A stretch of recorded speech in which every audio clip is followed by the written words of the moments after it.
Maya Johnson sat in the passenger seat of her mom's car, staring at the big brick building in front of her. Jefferson High School looked nothing like her old school in Chicago. This building was older, smaller, and definitely whiter. She could see students walking around the parking lot, laughing and talking with their friends. But Maya didn't see anyone who looked like her. "You'll be fine, baby," her mom said, reaching over to squeeze Maya's hand. "Just be yourself." Maya nodded, but her stomach felt like it was full of butterflies doing backflips. Moving to Millbrook, Tennessee had been her dad's idea. He got a new job at the hospital here, and her parents thought it would be good for the family. But Maya wasn't so sure. She grabbed her backpack and got out of the car. The morning air was cool, and she could smell something different from Chicago. Maybe it was the trees, or maybe it was just the smell of a small town. Either way, everything felt strange and new. Walking toward the main entrance, Maya noticed kids looking at her. Some smiled, some looked curious, and some just stared. She kept her head high and walked through the double doors into the school hallway. The hallways were painted yellow and blue, with trophy cases lining the walls. Pictures of football teams and cheerleaders covered almost every surface. Maya found the main office and got her schedule from a friendly secretary named Mrs. White. "Welcome to Jefferson High, dear," Mrs. White said with a warm smile. "If you need anything, just come find me." Maya's first 3 classes went okay. Her math teacher, Mr. Peterson, introduced her to the class. Some kids said hello, and a few asked where she came from. In English class, she sat next to a girl named Emily who seemed nice enough. But Maya could feel eyes on her everywhere she went. By the time lunch came around, Maya was exhausted from all the attention. She had eaten lunch alone at her old school too, so that wasn't new. But this felt different. This felt like everyone was watching, waiting to see what the new black girl would do. The cafeteria was huge and noisy. Long tables filled the room, and students sat in groups that looked like they had been the same for years. Maya got in line for food, picked up a tray, and chose a sandwich and an apple. She also grabbed a small container of chocolate milk. Looking around the cafeteria, Maya tried to figure out where to sit. Most tables were full of kids who were already talking and laughing together. She didn't want to interrupt anyone or sit where she wasn't wanted. Near the back of the cafeteria, by the windows, Maya spotted a small table with only 2 chairs. One was empty. Perfect. She walked over slowly, hoping no one would tell her the seat was saved for someone else. Maya sat down and unwrapped her sandwich. It was turkey and cheese, nothing special, but it looked good enough. She was about to take her first bite when she heard voices getting louder at a nearby table. A group of boys were talking about football practice, their voices carrying across the room. One voice was louder than the others. Maya glanced over and saw a tall boy with blonde hair and broad shoulders. He was wearing a Letterman jacket and looked like he owned the place. Maya tried to focus on her lunch, but she could feel people looking at her. Some kids seemed curious. Others looked like they felt sorry for her. A few appeared to be whispering about her, though she couldn't hear what they were saying. She took a small bite of her sandwich and chewed slowly. The cafeteria was full of sounds. Trays clattering, students laughing, chairs scraping against the floor. But Maya felt like she was sitting in a bubble, separate from everyone else. Maya pulled out her phone and scrolled through pictures from her old school in Chicago. She missed her friends, missed feeling like she belonged somewhere. Here, she felt like an alien who had landed on a strange planet where everything looked familiar but felt completely different. She put her phone away and looked out the window next to her table. The view showed the school parking lot and some trees in the distance. Maya wondered if coming to Millbrook had been a mistake. Maybe things would get better with time, but right now, everything felt uncertain and scary. Maya took another bite of her sandwich and tried to prepare herself for whatever would come next. Maya was halfway through her sandwich when she heard footsteps coming toward her table. At first, she didn't look up. Lots of students walked around the cafeteria during lunch, but these footsteps were different. They were slow and deliberate, like someone was walking with purpose. She glanced up and saw a tall boy standing a few feet away from her table. He was the same blond boy she had noticed earlier, the one with the Letterman jacket. Up close, he looked even bigger. He had to be at least 6 feet tall, with muscles that showed he spent a lot of time in the gym. The boy wasn't alone. Behind him stood 3 other students. Maya recognized one of them from her morning English class, a skinny kid with red hair who had been sitting in the back row. The other 2 looked like they played sports too, based on their size and the way they carried themselves. Maya put down her sandwich and looked at the group of boys. Her heart started beating faster, but she tried to keep her face calm. Something about the way they were standing told her this wasn't going to be a friendly introduction. "Can I help you?" Maya asked, keeping her voice steady. The tall blond boy smiled, but it wasn't a nice smile. It was the kind of smile that meant trouble. "Yeah, actually, you can," he said.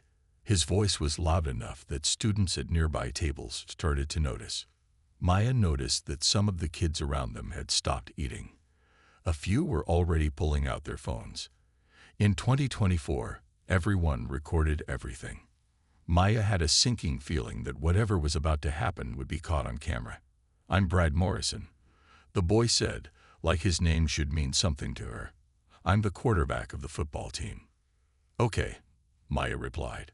She had no idea why he was telling her this, but she had a feeling she was about to find out. Brad pulled out the chair across from Maya and sat down without being invited. His friends stayed standing behind him, forming a half circle around the table. More students were looking now. The noise level in the cafeteria was dropping as people turned their attention to what was happening. "So you're the new girl," Brad said, leaning back in his chair. "From Chicago, right?" "That's right," Maya answered. She wondered how he already knew that information. News traveled fast in small towns, she guessed. "Chicago's a big city," Brad continued, still smiling that fake smile. "I bet it's really different from here. We do things differently in Millbrook." Maya didn't like the way he said differently. It sounded like a warning. One of Brad's friends, a shorter boy with dark hair, laughed at something and whispered to the red-haired kid. Maya couldn't hear what he said, but both boys started grinning. "You know," Brad said, speaking louder now, "I was just thinking about how our cafeteria works. We have certain traditions here." Maya felt her stomach tighten. She looked around and saw that at least 20 students were now watching them. Some had their phones out and were clearly recording. A few looked uncomfortable, like they knew something bad was about to happen but didn't know how to stop it. "What kind of traditions?" Maya asked, even though she wasn't sure she wanted to know the answer. Brad's smile got wider, showing all his teeth. He looked like a predator who had cornered his prey. "Well, we like to make sure everyone knows where they belong. Some people fit in here, and some people don't." The way he said "don't" made Maya's skin crawl. She grabbed her phone and put it in her lap, ready to call for help if she needed to. But she also knew that running away or calling for an adult might make things worse. Bullies like Brad fed off fear. "I see," Maya said quietly. She took a deep breath and looked Brad right in the eyes. "And what makes you think I don't belong here?" Brad's friends exchanged looks. One of them moved closer, clearly excited about what was coming next. The redhead was bouncing on his toes like he was watching a movie. Maya gripped her phone tighter and waited for Brad's answer, knowing that whatever he said next would change everything. Brad leaned forward in his chair, getting closer to Maya. She could smell his cologne mixed with something else. Maybe sweat from morning practice. His blue eyes had a mean look in them, like a cat playing with a mouse before catching it. "Well," Brad said slowly, drawing out the word, "let me put it this way. Some people just don't fit in with our crowd." Maya felt her hands getting sweaty. She wiped them on her jeans under the table. Around them, more students had stopped eating. The cafeteria was getting quieter, like everyone was holding their breath waiting for something to happen. Brad's red-haired friend stepped closer to the table. "Yeah," he said with a nasty grin, Some people belong in different places. Like the zoo, the dark-haired friend added, and all three boys started laughing. Maya's heart jumped in her chest. She knew exactly what they were trying to say, but she couldn't believe they would actually say it out loud. Not here, not in front of all these people. Brad stood up from his chair slowly. He was even taller than Maya had thought. When he stood, he blocked out some of the light from the ceiling. Maya had to look up to see his face. "Hey, new girl," Brad said, his voice getting louder. "I just realized something. I think you might be lost." Students at nearby tables had completely stopped talking now. Maya could feel dozens of eyes watching her. She saw phone screens lighting up as students started recording. Her mouth felt dry, but she managed to speak. "Lost?" she asked, trying to keep her voice steady. "Yeah," Brad said with that fake smile again. "The zoo is across town. You know, where the animals live." Maya felt like someone had punched her in the stomach. She couldn't breathe for a second. The words hit her like a slap across the face. She had hoped, maybe foolishly, that she was wrong about what Brad was leading up to. But now, there was no doubt. Brad wasn't done. He looked around at all the students watching and seemed to enjoy having an audience. "Yeah, monkeys don't eat here," he said, loud enough for half the cafeteria to hear. "Maybe you'd be more comfortable eating outside with the other animals." The cafeteria went completely silent. Maya felt her face get hot with shame and anger. Some students looked shocked. Others looked uncomfortable and stared down at their food. A few of Brad's football friends were laughing, but their laughter sounded forced and nervous. Maya's hands were shaking now, but not from fear. She was angry, angrier than she had ever been in her life. She thought about all the times her grandmother had told her stories about the civil rights movement, about how people had called her grandmother terrible names, how they had treated her like she wasn't human. Maya had thought those days were over. She had thought kids her age were different. But here was Brad Morrison, calling her a monkey in front of the whole school like it was 1964 instead of 2024. She could feel tears starting to form in her eyes, but she refused to let them fall. She would not give Brad the satisfaction of seeing her cry. Not here, not in front of everyone. Brad was still smiling, looking pleased with himself. His friends were still giggling like little kids who had just said a bad word. Around them, students were holding their phones up, recording everything. Maya took a deep breath. Her grandmother's voice echoed in her head. "Baby, when people try to make you small, you stand up tall. You show them who you really are." Maya looked Brad Morrison directly in the eyes. She put her hands on the table and slowly pushed her chair back. It was time to stand up. Maya stood up slowly from her chair. The legs scraped against the floor, making a loud sound in the silent cafeteria.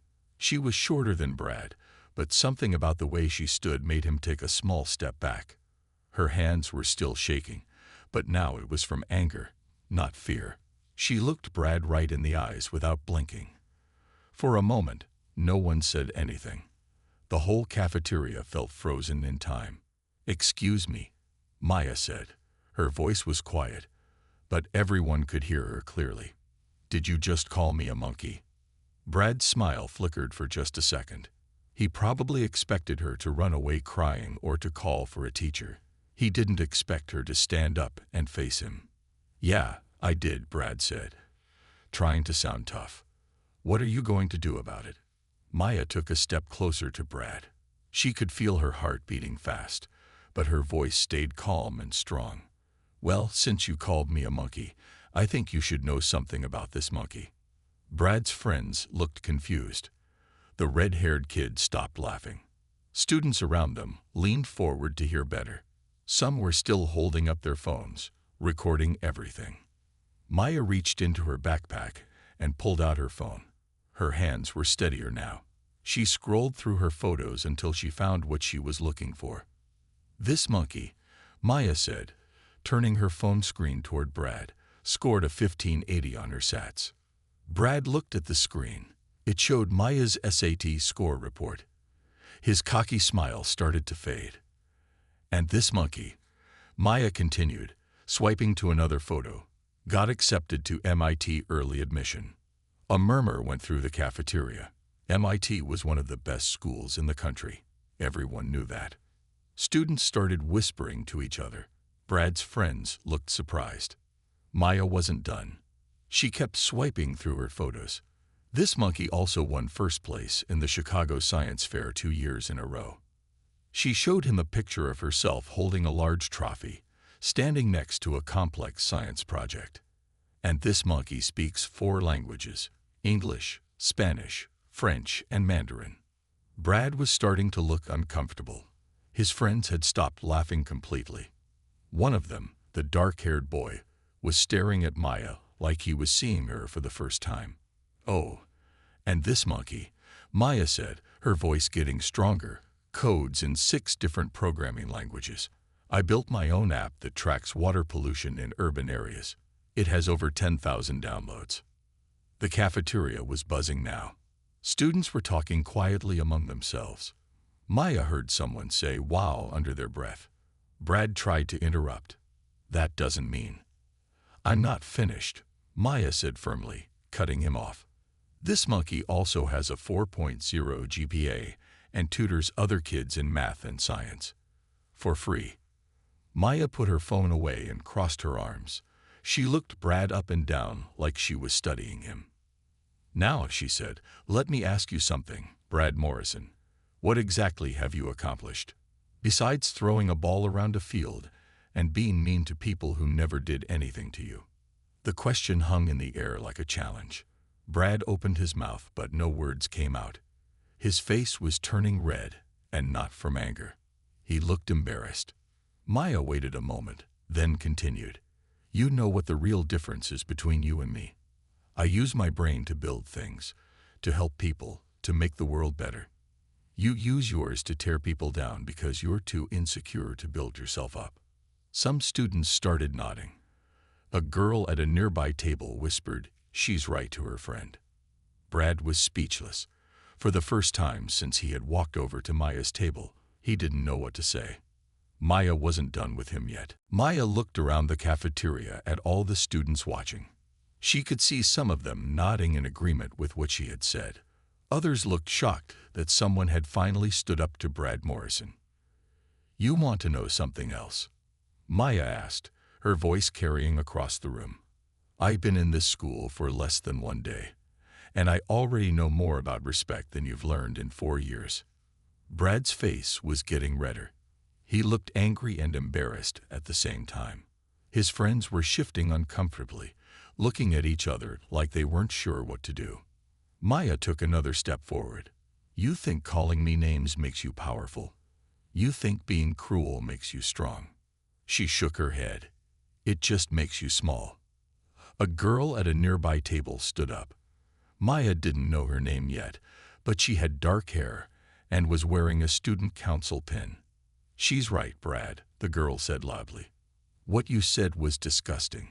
Nobody asked you, Sarah. Brad snapped at her. More students started standing up. A tall boy with glasses from Maya's math class spoke up. Yeah, man, that was way over the line. Brad looked around and realized that the room was turning against him. Whatever, he said, trying to sound like he didn't care. It was just a joke. A joke. Maya repeated. Racism isn't a joke. Calling someone an animal isn't a joke. You know what's actually funny? She paused, making sure everyone was listening. What's funny is that you think being the quarterback of a high school football team makes you important. But in a few months, you'll graduate, and then what? You'll be just another guy with a bad attitude and no real skills. The red-haired boy tried to defend his friend. Hey, Brad's got college scouts looking at him. Maya turned to face him. Really? Which colleges? The boy opened his mouth but didn't answer. He looked at Brad for help. Tell you what, Maya said, pulling out her phone again. Let's see what colleges think about students who make racist comments in public. She held up her phone, showing that she was on social media. Because everyone recorded this, right? So in about an hour, this video will be all over the internet. Brad's eyes went wide. He hadn't thought about that. In 2024, everything went viral within minutes. College recruiters watched social media closely. They didn't want students who would embarrass their schools. "You wouldn't," Brad said, but his voice sounded worried now. "I don't have to," Maya replied calmly. "Look around. Half the cafeteria already posted it." She was right. Students were on their phones, sharing the videos they had recorded. Maya could see notifications popping up on screens around the room. The dark-haired friend grabbed Brad's arm. "Dude, we should go," he whispered urgently. But Maya wasn't finished. "You know what I'm going to do, Brad. I'm going to be successful. I'm going to go to MIT and become an engineer. I'm going to create things that help people. And in 20 years, when I'm making a difference in the world, you'll be telling people about the time you were quarterback in high school." The cafeteria was completely silent now. Even the lunch staff had stopped working to listen. Maya picked up her lunch tray. Her sandwich was still half-eaten, but she had lost her appetite anyway. "Thank you for showing everyone here exactly who you really are, Brad. It saved me the trouble of having to figure it out myself." She turned to walk away, but then stopped and looked back. "Oh, and Brad, the next time you want to call someone an animal, you might want to make sure they're not smarter than you. Because this monkey just made you look like the real animal here." With that, Maya walked away, leaving Brad standing there with his mouth open and his reputation in ruins. As Maya started walking away from Brad's table, the whole cafeteria erupted. Students were talking loudly, pointing at Brad, and looking at their phones. But before Maya could get very far, she heard a firm voice cutting through the noise. "What is going on here?" Everyone turned to see Ms. Rodriguez pushing through the crowd of students. She was a short woman with graying hair, but she had a presence that made everyone pay attention. Maya had heard other students talking about Ms. Rodriguez earlier. She taught Spanish and had been at Jefferson High for 15 years. All the students respected her. Ms. Rodriguez looked around the cafeteria, taking in the scene. Brad and his friends were still standing by Maya's table, looking guilty. Maya was standing in the middle of the room with her lunch tray, and dozens of students were holding up their phones. "I asked what's going on," Ms. Rodriguez repeated, her voice stern. Sarah Chen, the girl with the student council pin, stepped forward. "Ms. Rodriguez, Brad Morrison just said something really racist to Maya. He called her a monkey," added the boy with glasses from Maya's math class. Ms. Rodriguez's face darkened. She looked at Brad, who was now staring at the floor. "Is this true?" Before Brad could answer, the red-haired boy blurted out, "It was just a joke." "A joke." Ms. Rodriguez's voice was cold. "There is nothing funny about racism, young man." Maya watched as more students started speaking up. Kids she had never met were defending her, telling Ms. Rodriguez exactly what Brad had said and done. It felt strange but good to have so many people on her side. Ms. Rodriguez walked over to Maya first. Her expression softened when she looked at the new student. "Maya, right? Are you okay?" Maya nodded, though she could feel her hands still shaking a little. "Yes, ma'am. I'm fine. I'm so sorry this happened to you on your first day," Ms. Rodriguez said gently. "No student should ever have to deal with this kind of treatment." Then Ms. Rodriguez turned to face Brad. Her gentle expression disappeared, replaced by disappointment and anger. "Brad Morrison, I am ashamed of you. In all my years of teaching, I have never seen such disgraceful behavior." Brad finally looked up. "Ms. Rodriguez, I don't," she cut him off. "There is no excuse for what you did. None." Ms. Rodriguez looked around at all the students holding phones. "I assume this incident was recorded." Several students nodded. Sarah Chen held up her phone. "I got everything, Ms. Rodriguez." "Good," the teacher said firmly. "Brad, you're coming with me to Principal Anderson's office. Right now."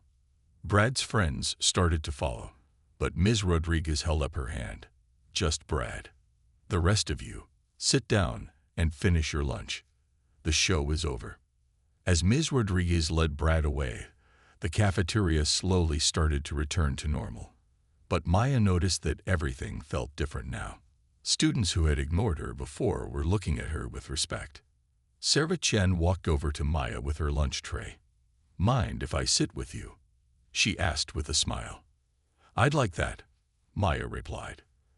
As they sat down together, more students joined them. The boy with glasses introduced himself as Marcus Thompson. A girl named Jessica from Maya's English class sat down too. Soon, Maya's small table was surrounded by students wanting to meet her.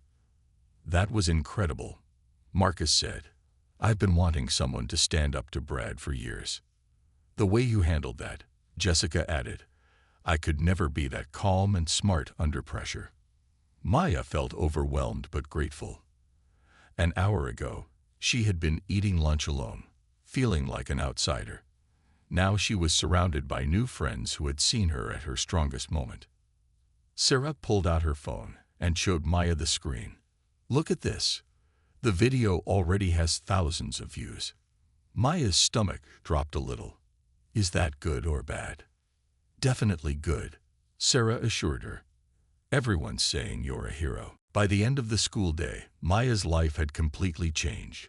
Word about what happened in the cafeteria had spread through the entire school like wildfire. Students were stopping her in the hallways to shake her hand or pat her on the back. "You're amazing," a sophomore girl told her between classes. That guy had it coming. Maya walked to her locker feeling dizzy from all the attention. She had gone from being the invisible new girl to being the most talked-about student at Jefferson High in just a few hours. Her phone had been buzzing nonstop. She pulled it out and saw dozens of friend requests on social media. The videos from lunch had been shared hundreds of times. Maya scrolled through some of the comments and felt surprised by how supportive most people were. "Girl, you destroyed him," one comment read. "Finally someone put Brad in his place," said another. "You're going to MIT. That's incredible." But Maya also saw some negative comments that made her stomach hurt. A few people were calling her names or saying she was playing the race card. She tried not to focus on those, but they still stung. As Maya was putting books in her locker, Sarah Chen appeared beside her. "Maya, are you okay? You look worried." "Yeah, I'm fine," Maya said, though she wasn't sure if that was true. "It's just a lot to process." "I can imagine," Sarah said sympathetically. "But you should know that Principal Anderson just announced that Brad is suspended for 3 days pending a full investigation." Maya felt relief wash over her.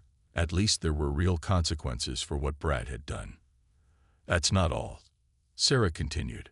"Some of the teachers are talking about using this as a teaching moment.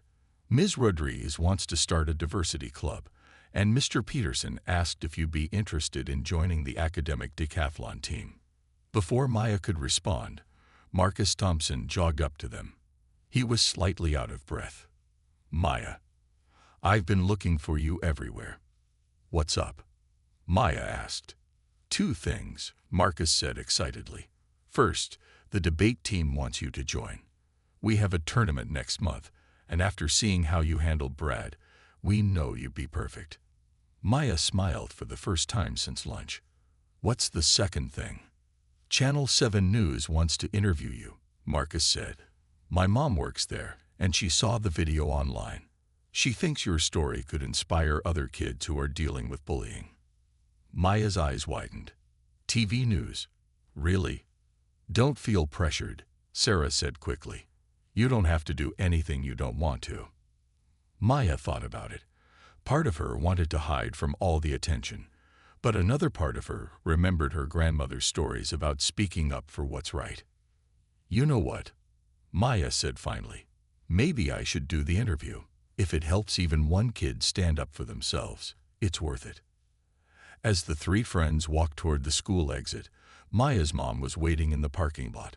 Maya had texted her earlier about what happened, keeping it brief so she wouldn't worry too much. Her mom got out of the car as soon as she saw Maya. "Baby, are you all right?" "I'm okay, Mom," Maya said, giving her a hug. "Actually, I'm better than okay." Maya introduced Sarah and Marcus to her mother. As they talked, Maya realized something amazing had happened. She had come to school that morning scared and alone. Now she was leaving with new friends and a chance to make a real difference. Her mom looked proud and worried at the same time.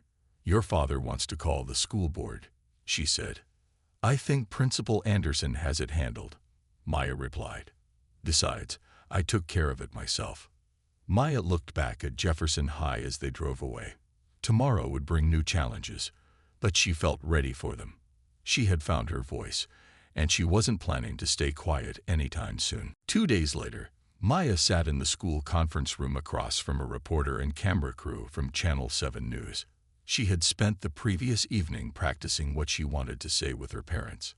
Her mom had braided her hair into a neat style, and she wore her favorite blue dress, the one she had worn to her MIT interview. "Are you nervous?" asked Jennifer Walsh, the reporter. "A little," Maya admitted, "but I think this is important." As the camera started rolling, Maya felt her nerves calm down. She had already faced Brad Morrison in front of the whole cafeteria. Talking to a news camera felt easier in comparison. "Maya, tell us what happened on Monday in your school cafeteria," Jennifer began.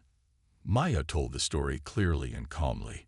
She explained about being new to the school, about Brad's racist comments, and about how she chose to respond with her achievements rather than anger.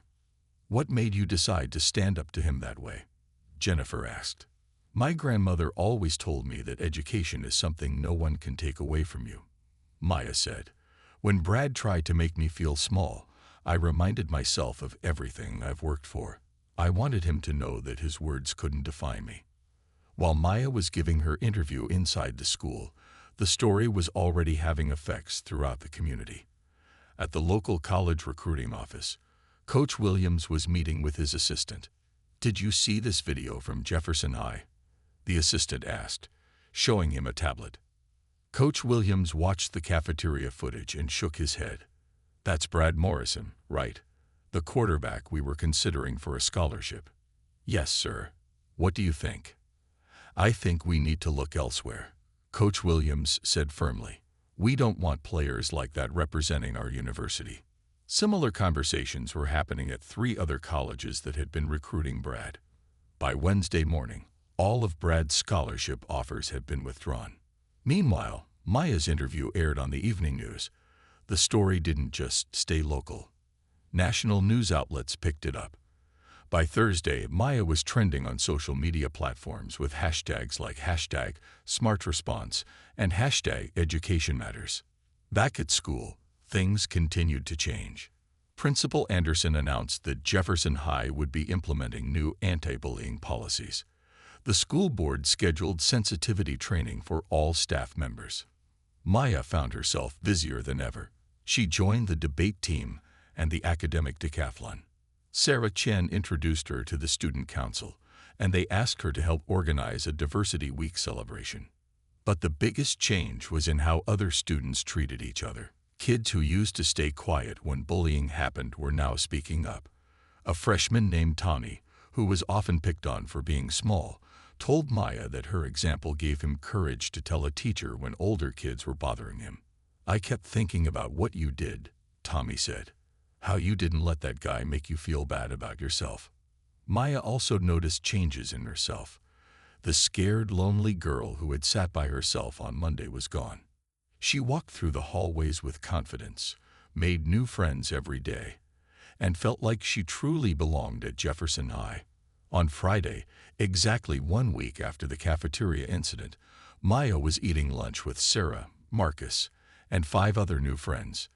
They were discussing their upcoming debate tournament when someone cleared their throat behind Maya. She turned around and was shocked to see Brad Morrison standing there. He looked different, smaller somehow, and definitely not as confident as before. His Letterman jacket was gone, and his usual group of followers was nowhere to be seen. "Maya," he said quietly, looking at the ground, "could I talk to you for a minute?" The table went silent. Everyone stared at Brad, wondering what he was going to do next. Maya looked at her friends, then back at Brad. "Sure," she said calmly. "What do you want to say?" Maya stood up slowly, her friends watching carefully. Brad looked nervous, his hands shoved deep in his pockets. He glanced around the cafeteria, noticing that other students were starting to stare. "Can we talk somewhere else?" Brad asked quietly. Maya thought about it for a moment. "No," she said firmly. "Whatever you have to say, you can say it here." Brad took a deep breath. His face was red, but this time it wasn't from anger. "I came to apologize," he said. The words hung in the air. Sarah gasped softly. Marcus leaned forward in his chair. Even students at nearby tables stopped talking to listen.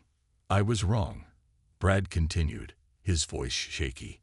"What I said to you was terrible. It was racist and cruel. And I'm sorry." Maya crossed her arms and studied his face. She had expected many things from Brad Morrison, but a sincere apology wasn't one of them. "Why are you apologizing now?" she asked. "Because you lost your scholarships. Because everyone saw what kind of person you really are." Brad winced. "Part of it, yeah. But mostly because my little sister saw the video." Maya raised an eyebrow. "Your sister?" "Emma. She's 8 years old," Brad said, looking even more uncomfortable. "She asked me why I was being mean to the smart girl on TV. I couldn't answer her." Maya felt something soften slightly inside her, but she wasn't ready to forgive him just yet. "My dad made me go to counseling," Brad continued. "The counselor made me think about how my words affected you, about how I would feel if someone said those things to Emma." "And how would you feel?" Maya asked. "Terrible," Brad admitted. "I'd want to protect her, to make sure no one ever made her feel bad about herself." The cafeteria was completely quiet now. Even the lunch staff had stopped working to listen. "I know I can't take back what I said," Brad said. "And I know saying sorry doesn't fix everything. But I wanted you to know that I was wrong, and I'm trying to do better." Maya looked at Brad for a long moment. She thought about her grandmother, who had always taught her that forgiveness was about freeing yourself, not the other person. "Thank you for apologizing," Maya said finally. "It takes courage to admit when you're wrong." Brad nodded, looking relieved but still ashamed. "But Brad," Maya continued, "you need to understand something. Your words didn't just hurt me. They hurt every black student in this school. They made everyone who heard them think about what kind of person you are." "I know," Brad said quietly. "If you really want to make things right," Maya said, "don't just apologize to me. Do better. Speak up when you hear other people being racist or cruel. Use whatever influence you have left to make things better for everyone." Brad nodded seriously. "I will. I promise." Maya extended her hand to Brad. He looked surprised but shook it gratefully. "I hope you keep that promise," Maya said. As Brad walked away, the cafeteria slowly came back to life. Maya sat back down with her friends, who were all staring at her in amazement. "That was incredible," Sarah said. "You're a better person than I am. I don't know if I could have forgiven him." "I didn't forgive him yet," Maya said, "but I gave him a chance to prove he can change." 3 months later, Maya stood at the podium during graduation ceremony as valedictorian. As she looked out at the audience, she could see her proud parents, her new friends, and even Brad Morrison sitting with his family. Her speech was about courage, growth, and the power of standing up for what's right. When she finished, the entire auditorium gave her a standing ovation. After the ceremony, Maya's grandmother approached her with tears in her eyes. "I'm so proud of you, baby," she said. "You showed them all that when people try to tear you down, you build yourself up even higher." Maya hugged her grandmother tight, knowing that the scared girl from that first day in the cafeteria had grown into someone strong enough to change her whole school for the better.